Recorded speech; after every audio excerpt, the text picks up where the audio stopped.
This might be the best hot take ever.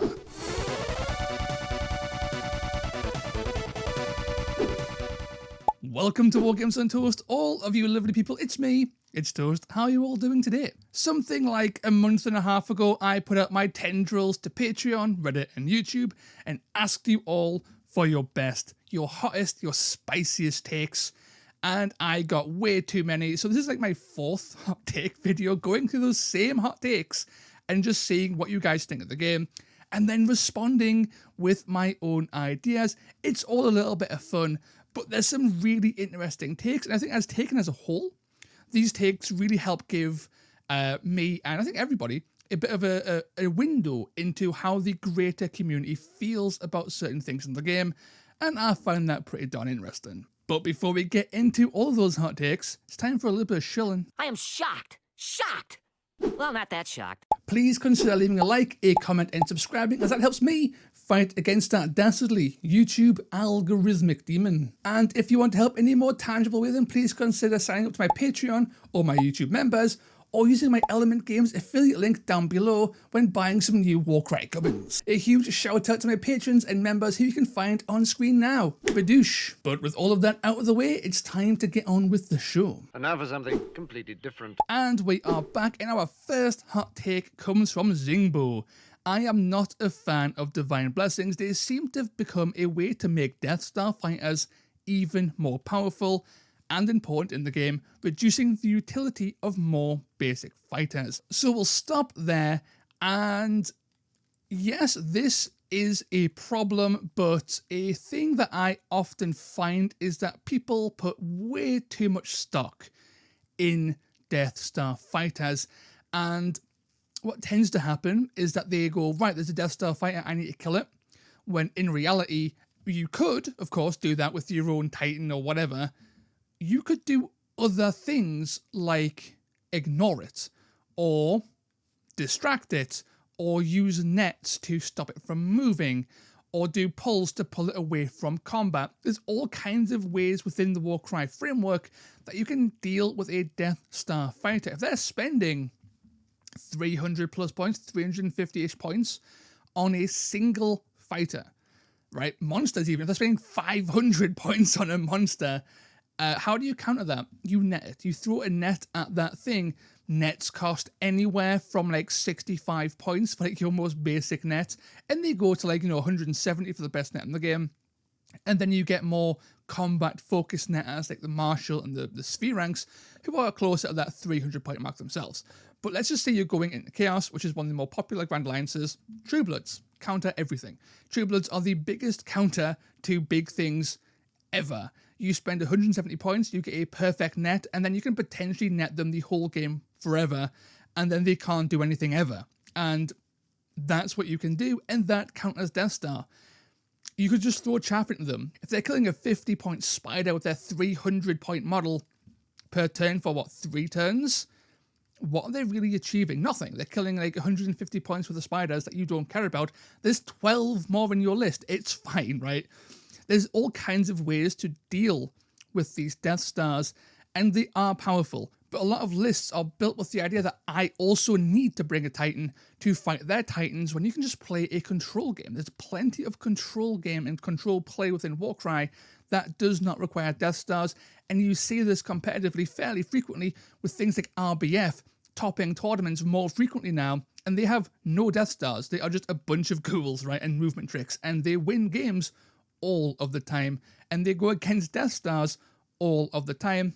It doesn't matter. So in short, I understand the sentiment. There are a lot of Death Star fighters in Warcry, and they are very common, but you can just build better lists, and that does kind of counter them. Zingbo's second take is, I quite liked how Warcry didn't have passive abilities. Keeping abilities tied to ability dice means that there's a limit to how much even powerful abilities can affect the game, and stops too much ability bloat. Battle traits are interesting, but I don't feel like they're vital, as they're always active except ones that grant abilities. Their balance issues are amplified too. The effectiveness of battle traits is all over the place, with some overly strong warbands getting amazing traits, and some struggling warbands getting poor ones, and vice versa. So this is quite a valid concern. Yes, absolutely. I love the ability system in Warcry.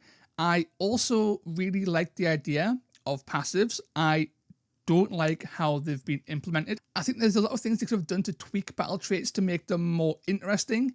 And also, like, you're completely right here. There's way too many battle traits that are just straight up bad. The Claws of Karanak are like the worst warband in the game, and they got the worst battle trait in the game by far.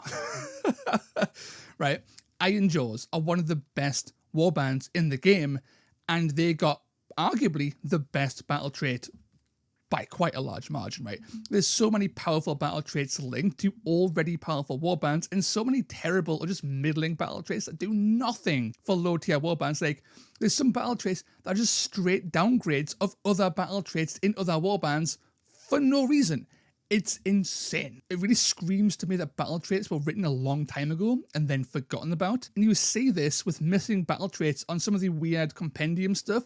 You see this with rune marks being wrong on some compendium stuff because they've changed since these were written, right? There's a lot of really weird things within the battle trait system that screams this is old and they forgot and now they're kind of boned, right?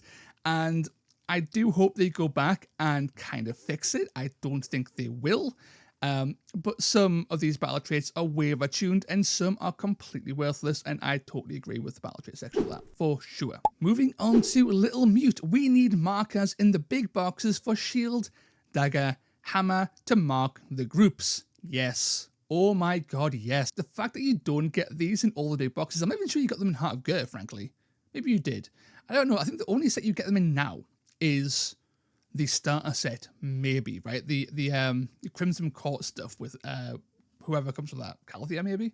I think it's the only place you can get them, unless you go to like Etsy or something and like, buy some custom ones. Like Games Workshop don't sell them in packs, which they really should, because it'd be nice to have them. Same with the wound markers and activation tokens. You can still get them. Like if you go to Warhammer World, you occasionally get some free ones, and they're really quite nice. They're nice resin ones, right?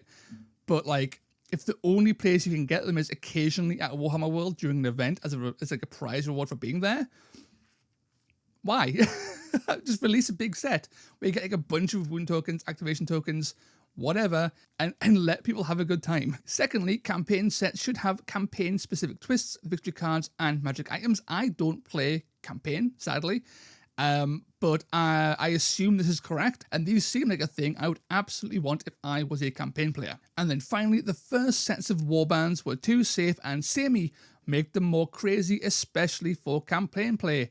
Yes, the entirety of first edition, whilst there are some pretty funky visual aesthetics and some okay themes in there, for the most part, they do have very similar abilities, and this was made worse with the compendium, where like 90% of the warbands all kind of have like the same like 3 reactions and abilities. Like there's so much repetition that the actual flavor is lost. And when campaign play is like, you know, one of the core drivers of Warcry in the casual space, yeah, I would definitely agree that if your warband kind of feels a bit like boring, that does impact your enjoyment of that campaign play. So yeah, I agree. They were absolutely too samey and too safe, and they should hopefully in the future get reworked. Ideally before 3rd edition comes out, if it ever comes out. I would like to see an FAQ that just does a big old rework of all the like 1st edition bespoke warbands. That'd be really nice. Moving on to TT Gumption, allies should be much more heavily restricted.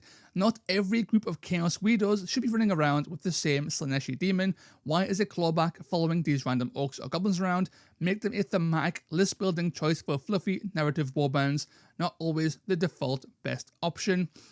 No. Sorry. I disagree. You can play that way, right? Like, from a casual or a campaign perspective, yes. Taking like the same generic stuff over and over again as allies is boring. It's not thematic. It's not great. I like playing thematically with my competitive lists. But if you're playing competitive, then the ally system, as flawed as I do think it is, I've mentioned it several times in other videos, I think it is very flawed, and it's touted as being better than it actually is. It's still actually good though, and reducing options is rarely a positive, and I don't think that would actually help the game. Again, if you want to play with restricted allies, do that in your playgroup. That's absolutely fine. No one's forcing you to play allies. Consider them optional rules. Like Games Workshop have always said, like in their rule books, if you aren't a big fan of X, Y, Z, then change it with a house rule. And that's fine, right? Just play your way. But I don't think changing that for the competitive scene is a good idea, personally. Chemical Road 2921. For competitive play, you have to pick a faction and stick to it, not drag in allies from across your Grand Alliance unless it's a specific ally model. For example, Chaos Monsters. Lizardmen factions can take Kroxago. Orcs and Goblins can take Trolls. No. Again, no. Again, I am not all in on the ally system. I think it can be changed, it can be tweaked, it can be better. I don't think pushing mono faction stuff is necessarily healthy for the long-term competitive scene in Warcry. I do think having a format dedicated to it would be really, really fun. Having like a one box with an ally or something like that is really fun. But again, for casual play, you can do what you want. For campaign play, you can do what you want. House rule it, right? Play the game you want to play, but with competitive in mind, changes this drastic might just kill the game. And that's not just competitively, right? The competitive scene, as flawed as it may be, is really the only metric Games Workshop have for measuring the success of Warcry outside of sales. Games Workshop hosts like 3 to 5 tournaments for Warcry at Warhammer World every single year, and the turnout to those events is only getting higher, and this is a very clear indicator that Warcry is actually getting more popular as time is going on, despite it not being the most popular game they have on the shelf. And if you kill that competitive scene, those numbers start to drop, and then Games Workshop takes notice, and then they can see, well, okay, the game isn't selling all that well compared to other games in its sort of like skirmish category, and the competitive scene is declining, the game ain't good, let's just axe it, and that's a real concern. And whilst I don't necessarily want to keep the competitives happy, I do think that axing the competitive scene's viability and the things that the competitive scene largely really enjoy, I don't see that as a positive for the game. Donny Official, destroy the Bladeborn and reproduce them into the old Barnes & Noble format like they did with that starter set. I said, I don't know what Barnes & Noble is. I am English. Do we have that? I don't know. I barely go outside because it's cold. So I don't even know, right? No idea. But destroy Bladeborn? See, that's a double-edged sword because, yeah, there's a whole bunch of Bladeborn that are like nothing burgers that add literally nothing and are basically a waste of space, right? Competitively. If you like the models, they're cool sculpts, take them. If you like the theme behind the warband, take them. Awesome. Have fun. But competitively, I could actually see a whole bunch of Bladeborn just be axed, and there will be nothing lost from that. And honestly, most players won't even notice because they aren't taken anyway.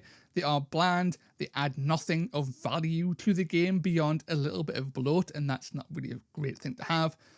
However, there are some really interesting Bladeborn, Ephelim's Pandemonium, right? Hexbane Hunters, Scabix Plague Pack, just to name a few. Even the Thrice Full Discord, sure, you've got bloody Vexmorn there, right? But the actual warband as a whole is really thematically interesting, and they've got some really fun capabilities. They're a fun warband if overtuned a little bit, right? I don't think removing them helps the game at all. I think that things like Ephelim's Pandemonium really dig into this really creative aspect that we haven't seen before. There is super thinky Bladeborn that completely warps the game around them, and that's really fun to play with and, from experience, play against. And I think just blanket removing Bladeborn and reproducing them as a different format, I don't think is what I would like to see. I would like to see some Bladeborn kind of just removed for bloat purposes, but not all of them. It should be done with like a scalpel. My greatest desire is for this system to remain your dudes without random demi-heroes running around. I can kind of agree with that in some cases. Just to go on a bit of a side tangent, I think things like Ogre Tyrants, or Iron Jaw Mega Bosses, Slam Star Masters, why are these things in Warcry? They don't thematically fit. These are way bigger than the Warcry scale would imply. This is a skirmish game. These are small warbands. Why is a Mega Boss like leading like 3 Ard boys in a battle, right? That's ridiculous. That doesn't really make sense. Same with that Star Master, right? You wouldn't have these like legendary leaders of armies, leaders of civilizations. It's Achillean kings, right? Going into battle with little warbands in a Ghur forest. That's crazy. It just wouldn't happen thematically. And I think they outscale the intended scope of Warcry. So in that sense, yeah, I agree. Proctor47 says the way fall tests work is fucked. Why in fuck's name should a guy with 15 total wounds who's just taken 12 damage from double crits by a wizard shot only have a 17% chance of falling off of whichever ledge he is on? They need to tweak it so that falling after taking damage is more likely to happen. Yes, the falling tests are very silly, as is the damage you take from fall tests, really unreliable. If you're getting smacked by like a wizard bolt or being punched by a tyrant, right, and you're on a ledge, you should absolutely have a much higher chance of falling down. You're injured, you're critically wounded and just being punted by a freaking ogre. Fall off the ledge, damn it. And then from there as well, the higher you fall should not only increase the odds of taking fall damage, but also you should just take more damage, right? If you're falling from 7 inches high from like a freaking temple and you're slamming your head every step of the way down, like, you should be taking more damage than just like, oh, I've fallen off of a 20-story building and I have merely grazed my knee on a, like, you know, a 2 or something, right? It's very silly. I totally agree. Falling should have more ramifications and the damage should definitely be higher. Be very fun too. Jamuel Saxon 94, awesome name. Reactions should cost singles. Oh my god, this is such a fun way of making singles better, beyond just getting initiative. This is such a interesting concept that, without going into it too much and like mathing it out and stuff and having like proper analysis, gut reaction time, right? Awesome. Yes. This is so cool. This would balance out all kinds of things like counter and would give you more options to think about when you are spending your ability dice. Now maybe you want to start putting dice into singles because they actually have increased value, right? Now you've got the choice. Do you make a double, a triple, a quad? Do you bank? And you could always make it a single, but it was limited to just initiative stuff, right? You couldn't always make that single into something of value. Now you can, and that's a really interesting design space. This is such a fun hot take. I absolutely love this, and if Games Workshop are watching, consider this as a thing because I really like it. Revlid says Warcry would be a much better, more coherent game if it didn't give rules to every single Age of Sigmar model and instead focused exclusively on the specific boxed Warcry warbands. More coherent? Yes. I would say yeah. I think it's easier to balance the game when it's smaller, right? And there's a lot of actual Warcry specific warbands now. There's like 30 or whatever, right? Half the warbands in the game are like actual Warcry warbands, right? Yeah, it would be more coherent. It would make it a much easier to balance game by virtue of having less things. Would it be a better game? That's harder. I do think that having every single model almost in Age of Sigmar having stats, I think that does add unnecessary bloat. And this can really be seen in the larger warbands, right? Look at like Stormcast, so large that they have 5 separate factions. Possibly more than that, right? It's insane. Skaven are just one warband, and that warband is endless. It just keeps on going. Then you throw on all their Bladeborn, it just keeps on going. And there's so much repetition in their profiles and in their stuff. It's just like, blah, it's too much. You could definitely condense some things and that'll be fine. That'll be healthy for the game. I think removing them entirely would be negative, like I've said before. What I would like to see, just to go, again, a little short side tangent here, like a dedicated, like bespoke format, I think would be interesting. But of course, you can just do that at home anyway. It doesn't have to actually be a officially supported thing for you just to do that thing. Just do it. Zoe, sure. Lots of people who cry for Mordheim to return don't care about Mordheim combat and only want campaign mechanics, while not even knowing that Warcry has a fully fleshed out campaign rule set which are quite comparable to Mordheim campaign mechanics. I haven't played Mordheim. Mordheim is shockingly popular in basements still, which is really funny. It just exists despite being dead for a long, long time, officially dead. And yeah, like Warcry does have all these really funky campaign rules. I don't play them myself, but I have heard very good things about the campaign set within Warcry. And I've also heard a lot of things that Mordheim combat, is absolutely terrible. And they just want the mechanics of the campaign. Warcry is literally right there, right? If Warcry released a set that was set in Age of Sigmar's equivalent of Mordheim, Cinderfall, whatever it's called, right? Then I think that would be really interesting. It might actually draw in some of those Mordheim players to Warcry. Will they actually do that? I don't know, maybe. But as a take, totally agree. Yeah, this is actually a really solid take. And finally, we have It's Yipsy. Alrighty, so here's my hot take. I think that most cost-heavy fighters, talking about 220 point models, are actually bad for the game, at least in a casual environment, as it often feels just bad to play against them.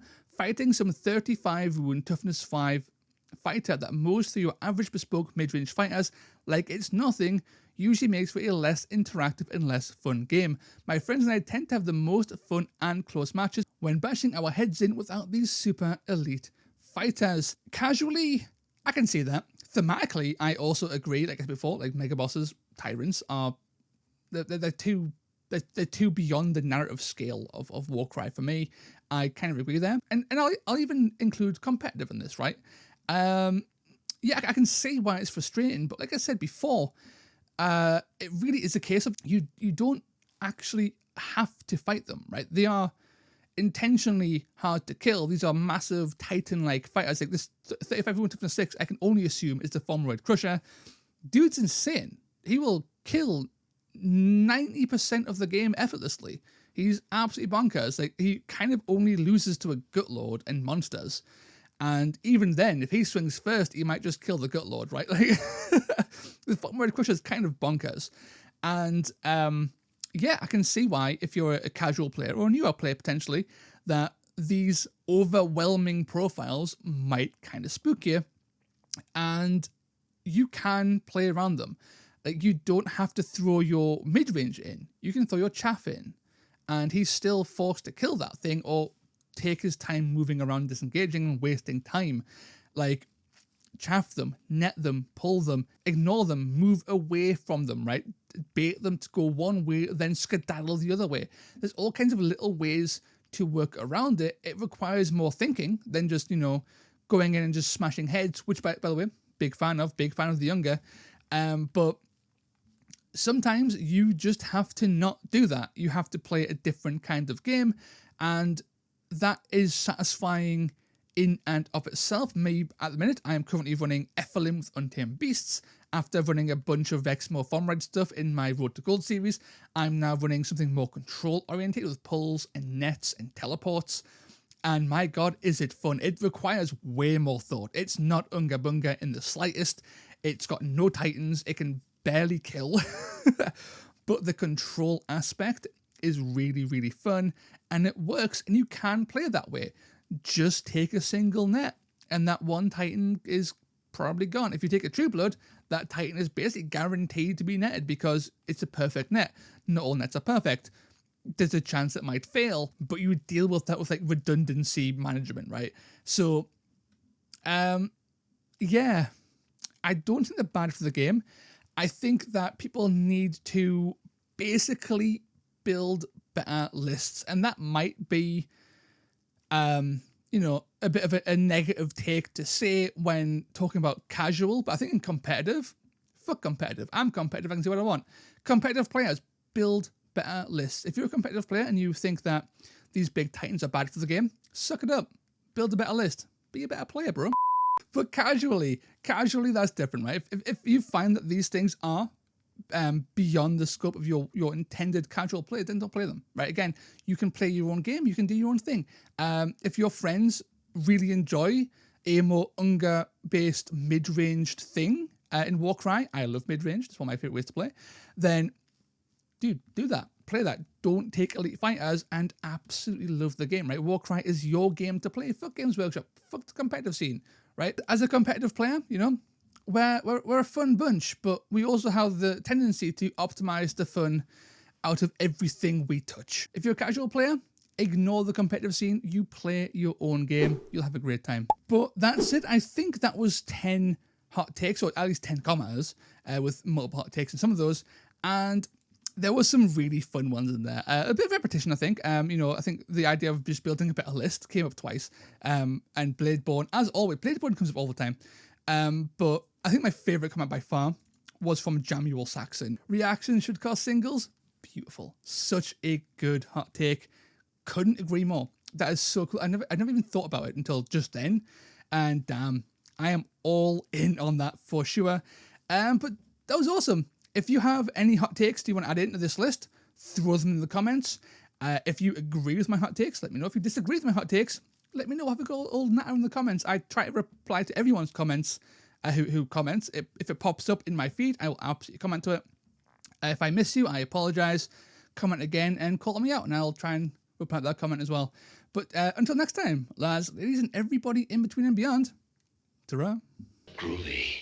Hey all, and welcome to the post-toast credits. A massive shout out to my algorithmic demon slayers, Andy Morris, blah blah blah, the Head Knight of Paint, Heinz D, Long Run Hobbies, Lord Phylax, Maps, Sable Saber, Steph, Steve Bean, the Houston Toad, Tough Tootin' Baby, and Velas. A huge thank you for supporting the channel, and I will catch you all next time. Ta-ra!